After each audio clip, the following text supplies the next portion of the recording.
Bonjour à toutes et à tous. Aujourd'hui, on se retrouve pour une nouvelle vidéo où cette fois, je vais pas vous parler de la SLA.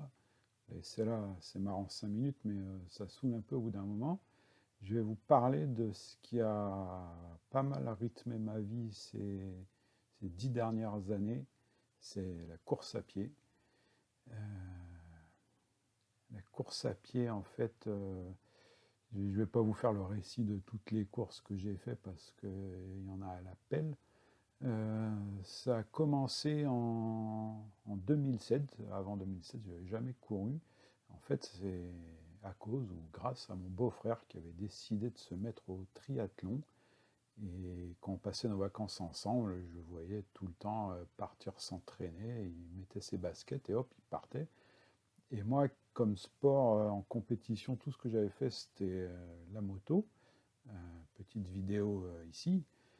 Et la moto, on part pas faire de la moto comme ça, c'est tout un bins, il faut la mettre sur la remorque, enfin, il faut préparer l'essence, enfin, ça prend au moins la journée. Alors que là, je découvrais un truc où la course à pied, tu mettais godasses, c'était parti quoi, en 5 minutes, même pas, c'est bon. Et du coup, je trouvais ça génial, quoi, cette liberté et ce sentiment de pouvoir aller où on veut et de revenir. Enfin, c'était vraiment la liberté. Donc je me suis mis à courir un petit peu. Et puis rapidement, au bout de quelques temps, je sentais qu'il me fallait une motivation parce qu'en fait, il y a un truc qu'il faut savoir, c'est que j'ai pas du tout un physique de coureur à pied. Euh, j'ai plus la carrure de Philippe Etchebest que de Kylian Jornet. Donc la course à pied, ça a toujours été dur pour moi. Et donc il me fallait une motivation et j'ai trouvé cette motivation en m'inscrivant à une course, une première course qui est la Saint-Élion. La Saint-Élion, bah, pour ceux qui ne connaissent pas, c'est une course qui se fait le premier week-end de décembre. On part de Saint-Étienne, on arrive à Lyon. Suivant les années, ça fait entre 60, 70, 80 km. Et donc on part à minuit, il fait nuit, il fait froid, c'est tout ce qu'on aime. Et cette course, elle m'a toujours envoûté. Avant même d'être inscrit, j'allais lire les récits des gars et des filles qui faisaient ça. Et je trouvais ça fou de pouvoir courir comme ça toute la nuit, dans le noir, sans rien, avec juste ta petite frontale et tes baskets. Donc du coup, je me suis dit, voilà, c'est ça que je veux faire, c'est la Saint-Élion. Je me suis inscrit à l'édition 2007, donc de décembre 2007. Et en fait, j'avais pas, quasiment pas d'entraînement. Le maximum que j'avais couru, ça devait être 14 ou 15 km. Et je suis parti comme ça, la fleur au fusil. Et en fait, ça a été une grosse erreur parce que j'en ai chié. Et j'ai été au bout. Jamais une fois, l'abandon a été une option. Mais, euh, mais ça a été dur, ça a été très très dur. J'ai fini dans un état lamentable et j'ai quasiment pas pris de plaisir parce que j'étais dans le dur tout le temps, du début à la fin. Donc à l'époque, après ça, j'ai écrit un petit compte-rendu de la course. Il est toujours sur le net, là je vous mettrai dans la description, je vous mettrai le lien. Euh, Comme ça vous pourrez aller lire euh, le ressenti de l'époque. Et puis suite à ça, bon alors ça comme quasiment à chaque course, hein, quand on finit, on se dit plus jamais pourquoi j'ai fait ça, je suis trop con. Et puis au bout de quelques jours, on a envie de recommencer. Et du coup, quelques temps après, j'ai fait la première édition du Lyon Urban Trail, c'était en 2008. C'est en mois de mai, par là, quelque chose comme ça. Et donc à l'époque c'est la distance du marathon, c'était 40 km et quelques. Et je m'étais dit, ouais, j'ai fait la Saint-Élion, là, 40 km, ça va être facile. Et puis, bah, en fait, rebelote, hein, j'étais pas plus entraîné. Donc ça encore une fois, ça a été dur, très dur. Mais bon, content d'arriver au bout. Et puis là-dessus, bah, c'était en 2008. Pour ceux qui ont vu mes précédentes vidéos, en 2008, c'est quand on est parti en Irlande, parti vivre en Irlande. Donc j'ai arrêté la course à pied, je m'entraînais plus, je faisais plus rien. Jusqu'en 2011. En 2011, par hasard sur Internet ou je sais pas où, j'ai trouvé une course qui m'a botté tout de suite, ça avait l'air trop sympa, c'est ce qu'ils appellent une adventure race. Alors une adventure race, il y en a beaucoup en Irlande, il y en a de plus en plus. En fait, c'est un mix de vélo de route, donc vélo de course, canoë-kayak et course à pied en montagne. Et on alterne plein de fois. On part en courant, on grimpe un sommet, on redescend, on saute sur le vélo, on part pour 30 bornes de vélo. Ensuite, on arrive à un lac, on pose le vélo, on monte dans un canoë-kayak, on fait, je sais pas, 2-3 bornes de kayak sur le lac. Et puis on repart à pied, hop, on remonte à un autre sommet, on redescend, on reprend le vélo, on repart, on repose le vélo, on repart en course à pied. Enfin, c'est super fun, c'est super sympa. Mais c'était loin de Dublin, c'était à Killarney, donc c'est dans le Ring of Kerry, pour ceux qui connaissent. Et moi, je voulais pas y aller tout seul, donc dans la communauté française, je cherchais tant bien que mal quelqu'un qui était un peu comme moi, un peu assez fou pour y aller sans trop d'entraînement. Et puis, c'est là que j'ai connu Arnaud, mon pote Arnaud, qui depuis me suit enfin, il me suit, je le suis plutôt, dans toutes les courses qu'on a fait. En fait, on fait tout, on a tout fait ensemble depuis 2011. Donc nous voilà partis à la Killarney Adventure Race. Arnaud avait réussi à traîner son frère, qui avait encore moins d'entraînement que nous. Et on s'est éclaté. Bon, on en a chié, bien sûr, mais c'est le genre de course où on a le sourire jusque-là, même si c'est dur, hein, c'est super dur. Mais c'est super fun de passer de la course à pied au vélo, au kayak, au vélo. Euh, le vélo, c'est un peu mon point fort parce que j'en avais fait en compétition quand j'étais jeune. Et du coup, j'aimais bien l'idée de faire du vélo de course entre les runs de course à pied. Mais par contre, ces petites routes du Kerry, des fois, ça monte tellement qu'il faut carrément descendre du vélo pour le pousser. Enfin bref, c'est pas vraiment une partie de plaisir, mais c'est super fun et on s'est éclaté. À tel point qu'on l'a refait en 2012, en 2013 avec le copain Sébastien. Salut Seb. Alors pareil, je vais mettre des petites photos pour illustrer tout ça. Et puis comme ça, on a fait de plus en plus de ce qu'on appelle des adventure races en Irlande, toujours avec Arnaud. On en a fait dans le Connemara, on en faisait autour de Dublin, on en faisait de plus en plus à tel point qu'il y a des années, je crois que c'est 2013-2014, on en faisait quasiment une par mois. Et puis jusqu'au jour où Seb nous dégote une course qui s'appelle la Heart O'Neill. La Heart O'Neill, c'est un peu un ovni dans les courses de montagne ou les courses de trail. En fait, la Heart O'Neill, on part de Dublin, dans le centre de Dublin, du château de Dublin, donc c'est en plein centre. C'est premier week-end de janvier, donc on part à 2 heures du matin, donc il fait nuit, il fait froid, et on part à Glenmalure, c'est à 53 km. Et la particularité, c'est qu'il n'y a pas de fléchage.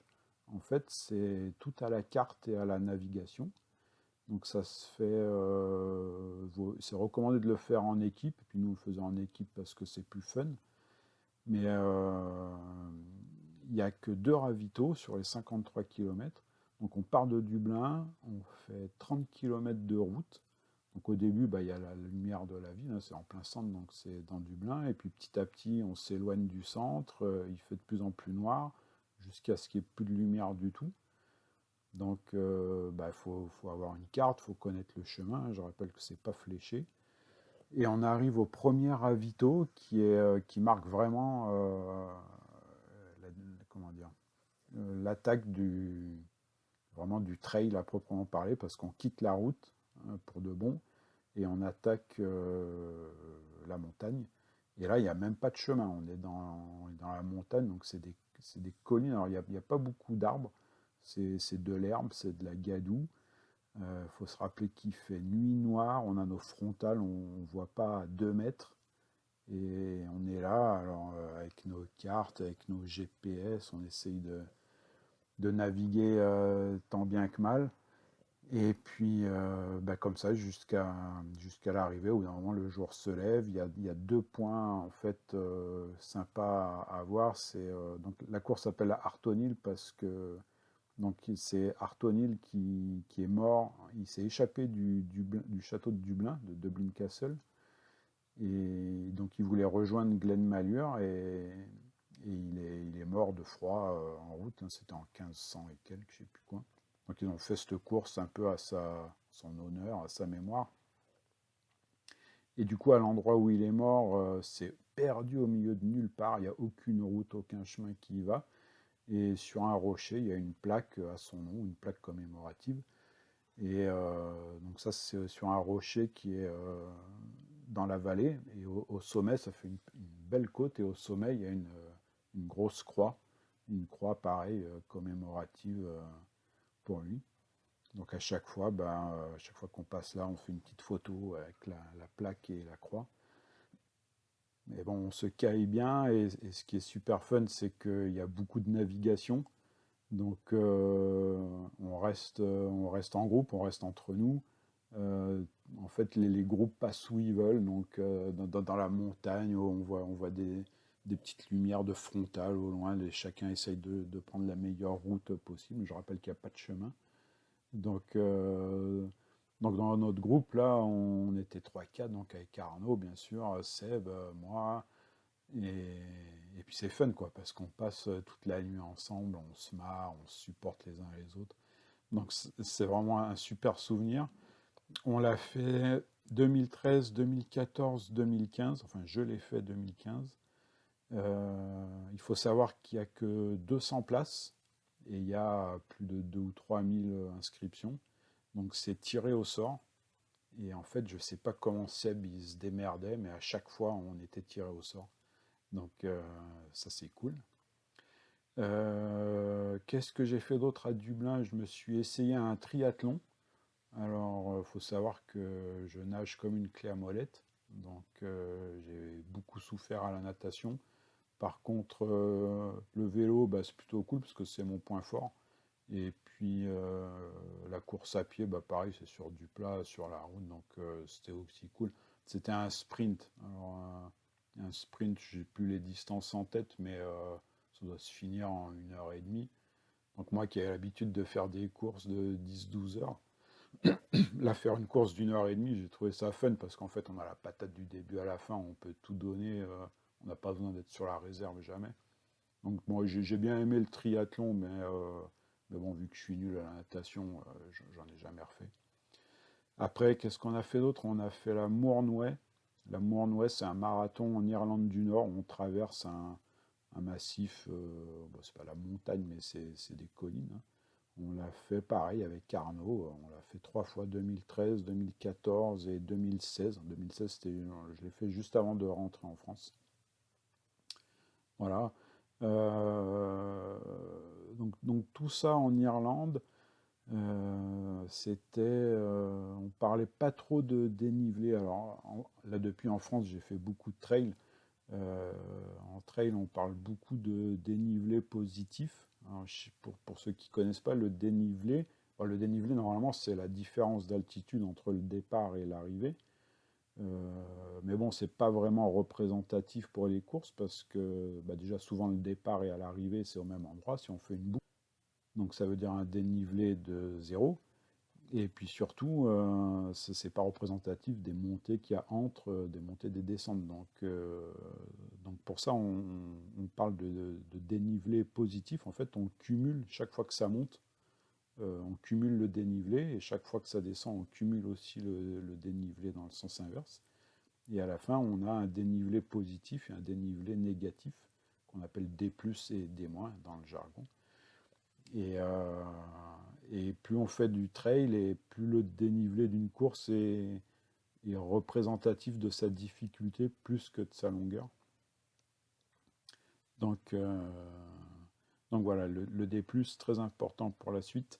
Donc en 2016, c'est le retour en France et comme j'avais beaucoup couru en Irlande, je me suis dit je vais continuer de courir en France, à Lyon. Et j'ai cherché un peu s'il y avait, plutôt que de moi, j'aime pas trop courir tout seul, j'ai cherché s'il y avait un truc, et à côté de chez moi, il y avait c'est pas vraiment un club, mais c'est plus une association, qui fait partie de la MJC du coin. Ça s'appelle l'Escourir, et à l'Escourir, j'ai trouvé presque une deuxième famille. Euh, Moi qui connaissais pas grand monde à Lyon, c'est surtout ma femme qui est lyonnaise, moi je suis pas lyonnais. Et là, ça m'a permis de faire plein de connaissances. Du coup, c'était super chouette parce que déjà, on va courir un peu partout dans Lyon, donc ça m'a fait connaître plein de coins. Et puis, plein de gens de tous horizons. Il y a les gens qui courent sur le plat, il y a les marathoniens, il y a ceux qui font du trail, il y a ceux qui font ça en dilettante, il y a ceux qui se la donnent à fond. Enfin, il y a une ambiance de fou, je me suis tout de suite senti accepté. Et donc depuis 2016, je cours 2 fois par semaine avec Les Courir. Euh, Tout ça pour dire que, pareil, au bout d'un moment, il m'a fallu une motivation et je me suis dit, tiens, pourquoi pas refaire une Saint-Élion. Alors, avec Arnaud, bien sûr. Arnaud, lui aussi, est rentré en France. Et nous voilà repartis pour une Saint-Élion en 2017 et 2018, sauf que cette fois, j'étais en tout cas mieux entraîné. Donc, il n'y a pas photo. À la Saint-Élion, 70-80 km, quand on est entraîné, ça passe beaucoup mieux. On prend du plaisir, on s'éclate. Ça n'a rien à voir avec celle que j'ai fait en 2007 où j'étais à la ramasse du début à la fin. Et puis ensuite, Arnaud, il m'appelle un jour, il me dit: ah tiens, je vais faire ça, ça te dirait pas de venir avec moi? C'est ce qu'on appelle un ultra. Ultra, ça veut un peu tout et rien dire. Au début, ultra, ça voulait dire au-delà du marathon. Maintenant, ultra, ça veut dire au-delà des 100 km. Donc c'était une course de 104 km avec 4300 mètres de dénivelé positif, le fameux D+. Et je me suis dit, Arnaud, il est fou, quoi. Jamais on va tenir 100 km. Et puis bon, l'émulation, je me suis dit, allez, c'est parti. On s'est entraîné sérieusement. Arnaud, il habite pas à Lyon, donc on s'entraîne chacun de notre côté. Et puis voilà, c'était parti pour l'ultra des coursières, 104 km. Et je me suis inscrit, j'étais bien entraîné, mais par contre j'y suis allé, j'avais pas de sac d'hydratation, j'avais pas de bâton, j'y suis allé un peu en touriste, mais j'avais une motivation et un mental d'enfer, donc c'est passé. La joie d'être sans bornard. Alors, dans le milieu, sans bornard, c'est dès qu'on a franchi les premiers 100 km, du coup ça y est, on est sans bornard, donc sur la montre au 100e kilomètre, même si on n'était pas encore arrivé, c'était la joie d'être sans bornard. Et puis ensuite, je me suis dit, tiens, je vais m'essayer au marathon. C'est surtout que j'avais l'inscription au marathon de Lyon qui était cadeau. Donc j'en ai profité, je voulais voir ce que ça faisait de courir un marathon. Et puis en fait, c'est dur. C'est très dur le marathon parce que ça tape dans les pieds, ça tape dans les genoux, 40 bandes de bitume, c'est dur, c'est très dur. Euh, j'ai été au bout, je sais plus, 4h40 je crois. Mais bon, c'était pas un très bon souvenir parce que j'aime pas ça. Je préfère courir dans la montagne ou dans la forêt. Donc ça c'était en 2019. Et en 2019, j'ai fait aussi probablement la meilleure course que j'ai jamais fait, c'est les 24 heures de la Sara. La Sara, c'est une ancienne piste de ski à Lyon, à Fourvière. Et bon, ça fait un moment que c'est plus du tout une piste de ski, c'est une piste pour les gens qui veulent faire du VTT ou de la course à pied. Donc c'est un petit chemin avec de l'herbe qui, je sais pas, doit avoir de mémoire, je crois, 65 mètres de dénivelé. Donc c'est pas grand-chose, mais bon, on peut la faire plein de fois. Donc c'est ça la piste de la Sarah, et le Lyon Ultra Run, qui est une association de course à pied lyonnaise, organise une course à la Sarah, dont notamment un format 24 heures. Donc ça fait une boucle. La boucle, elle doit faire 2300 mètres, enfin un peu plus de 2 km. Ça fait pratiquement, la boucle fait 100 mètres de dénivelé positif. Et donc le but, c'est de la faire un maximum de fois en 24 heures. Et en fait, comment dire, l'idée m'est venue parce que l'année d'avant, il y a une copine de Laisse Courir, coucou Nadia, qui s'était inscrite. J'étais allé la voir au départ, donc ça part à 23 heures le vendredi soir. J'étais parti là sur place à la Sarah pour la voir et la supporter au départ. Et j'ai trouvé l'ambiance trop géniale, quoi. C'est très intimiste, il n'y a pas beaucoup d'inscrits, et tout le monde se connaît presque.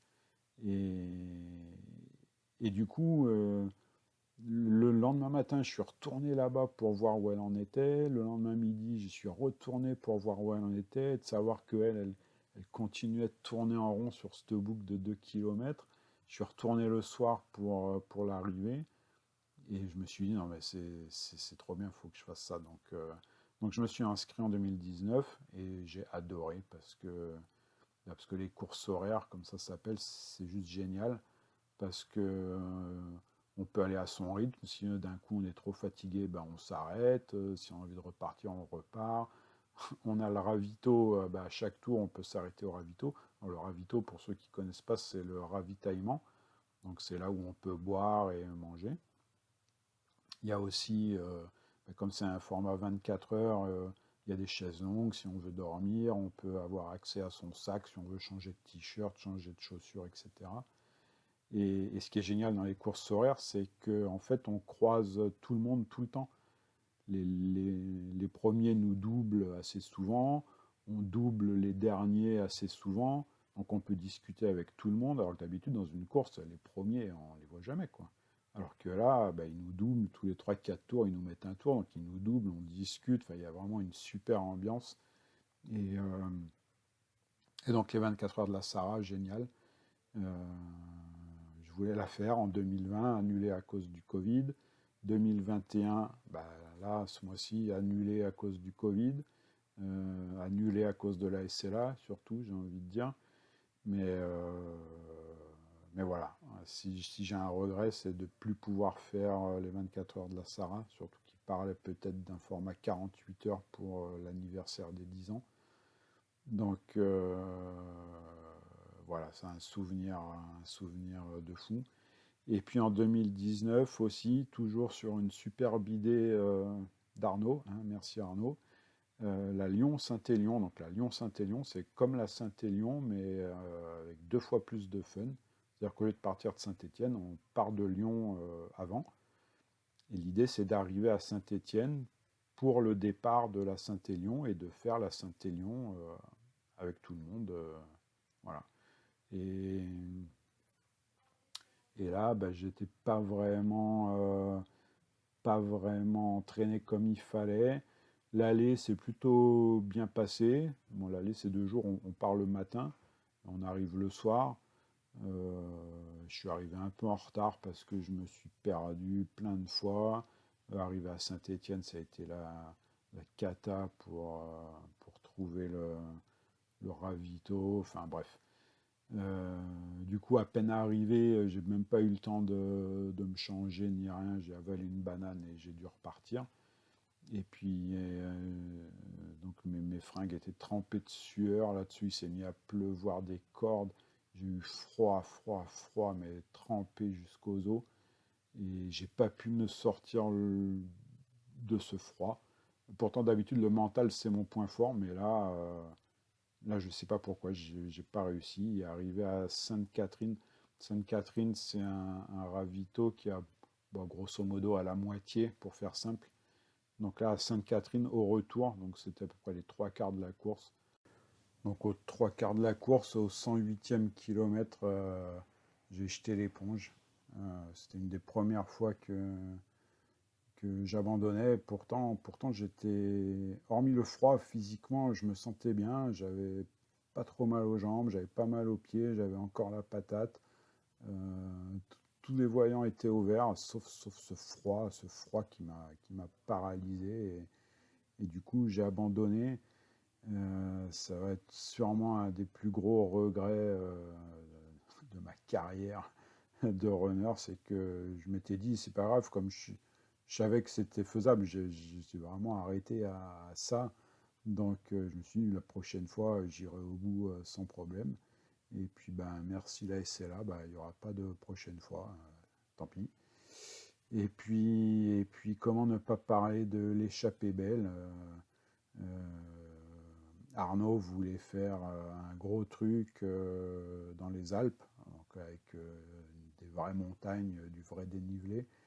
Et il avait proposé un truc qui finalement, je crois que c'était l'UT4M, qui finalement n'a pas eu lieu. Et moi j'avais entendu parler de l'échappée belle, je lui ai dit bah, ça ne te dirait pas, à la place on fait l'échappée belle. Il a dit ok. Et nous voilà partis. Bah, alors l'échappée belle, hein, donc c'est dans le massif de Beldon. C'est un truc de malade mental. 144 km, 11 000 et des brouettes de dénivelé positif. Et en fait, bah alors là j'étais pas à la hauteur du tout. J'ai abandonné au 35e, 40e, je sais même plus. Euh, la première année, Arnaud a abandonné un petit peu plus loin, au ravito d'après. On s'est dit, l'année prochaine, on revient, on va s'entraîner comme des tarés, on va être au taquet, on va tout casser. Sauf que Arnaud, lui, c'est ce qu'il a fait. En 2020, il a fini le 144, c'est peut-être même 145 km. Moi, j'étais inscrit aux 87 km. Et en fait, au 39e, bah, j'ai abandonné comme une grosse merde parce que j'étais hors délai, hors barrière. Les grosses courses comme ça, sur les ultra-trails, il y a ce qu'on appelle des barrières horaires. C'est-à-dire qu'il y a des points de passage où il faut qu'on arrive en dessous d'une certaine heure. Sinon, on est disqualifié. En fait, c'est pour éviter à l'organisation qu'ils aient des mecs qui rament et qui soient perdus dans la pampa alors que tout le monde est déjà arrivé. Et donc ça c'est une course, c'était hors niveau pour moi. Enfin, j'ai pas le niveau du tout. Donc j'ai reabandonné, c'était en août 2020, là ça faisait 6 mois que j'avais les symptômes de la SLA, mais que je ne le savais pas. Dans la première descente, en partant du Plénay, je suis tombé au moins 4 fois. Dans les montées, j'avais les jambes qui tremblaient de façon incontrôlée.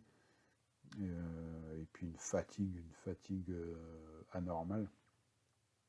Bon, j'ai quand même été au 39e kilomètre, mais bon, à nouveau un abandon. Autant pour la Lyon-Saint-Élion, j'ai beaucoup de regrets parce que je savais que ça pouvait passer tranquille si j'avais pas eu ce froid. Autant pour l'échappée belle, voilà, pas de regrets parce que c'est hors de portée pour moi. Et pourtant Arnaud, lui, l'a fait. Alors ça, c'est un truc de surhomme, hein, c'est un truc de malade. Euh, il l'a fait, il a été au bout, c'est à jamais mon héros. Voilà. Quoi dire de plus ce que j'aime bien dans ces courses, voilà, ça fait plus de 100 km, on y passe 10 heures, 20 heures, 30 heures. Ce que j'aime bien, c'est d'être tout seul, avec tes baskets, ta frontale, ta gourde, et tu te démerdes, quoi. En gros, il n'y a personne qui vient t'aider. Quand t'es pas bien, il y a un mec qui passe, un coureur qui te dit un petit mot pour te remonter. Quand c'est l'inverse, tu croises un mec ou une fille qui va pas bien, tu lui glisses un petit mot pour lui remonter le moral. C'est un esprit qu'on retrouve pas sur les courses type semi ou marathon, où là c'est un peu chacun pour sa gueule.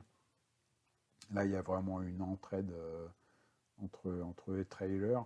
C'est ça qui me plaît. Il y a une ambiance aussi avec les bénévoles au ravito. C'est toujours super sympa. Et puis moi, ce que j'aime, c'est sortir de ma zone de confort, quoi. C'est savoir est-ce que je vais pouvoir arriver au bout de la course, faire une course où je sais que je vais arriver au bout, comme le marathon. ça me saoule et je vois pas l'intérêt. Voilà, donc et ben là j'étais sur une belle pente ascendante jusqu'à ce que cette saloperie de SC-là m'arrête en plein vol. Ça m'empêche pas de continuer de voir mes copains de l'Est courir. Hein. Maintenant, je cours plus, maintenant on fait des apéros. C'est pas mal non plus. Mais ça manque, voilà, ça manque beaucoup. Mais bon, hein, on choisit pas. Voilà, voilà. Je pense que j'ai fait le tour. Hein, comme d'hab, je vais essayer d'agrémenter avec des photos. En description, là en bas, je vais mettre des liens sympas sur les 2-3 courses dont je vous ai parlé. Et puis comme d'hab, et ben, si vous n'êtes pas abonné, abonnez-vous surtout. On va faire connaître la chaîne. La prochaine vidéo, ce sera, si je dis pas de bêtises, on va faire un petit point sur les symptômes de la SLA pour voir où ça en est. Voilà. Eh ben, écoutez, merci à tous et je vous dis à la prochaine fois.